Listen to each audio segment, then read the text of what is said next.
Hey guys, been a while. So yeah, store's still closed. I'm guessing you're starting to receive your Sipp Chai pouches now through delivery. And I'm going to show you really quickly how to make one. So one of these, now a little bit of this. So I just put half a cup. So your average size cup at home. So half of it is milk. I've already got some water in the stove here, which is warming up. So we'll go ahead and add the milk.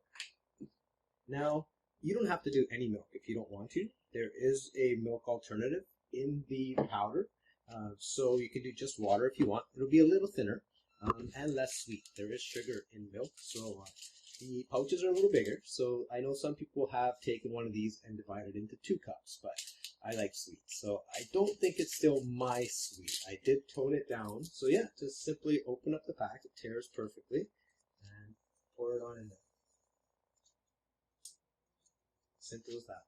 So the water is almost mixed. I'm going to add in my milk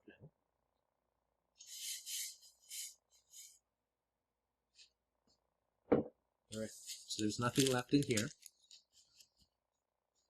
And we wait. So it'll take a couple minutes to boil maximum. The water was already boiling. I don't want it quite that hot, but if you want a true Indian chai, you want to let that simmer and the water and milk come to a boil in itself. So I don't want it that hot. I like it a little less than that. So I'm going to mix it a little bit and just pour it straight on it.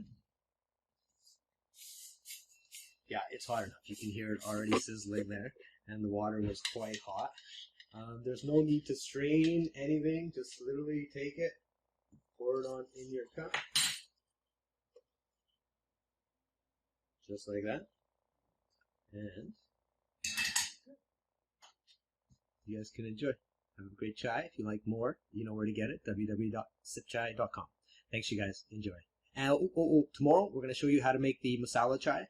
We're not going to throw all the ingredients in there. We'll just do the basics, but we're going to teach you how to make an old school traditional masala chai tomorrow. Thanks, guys.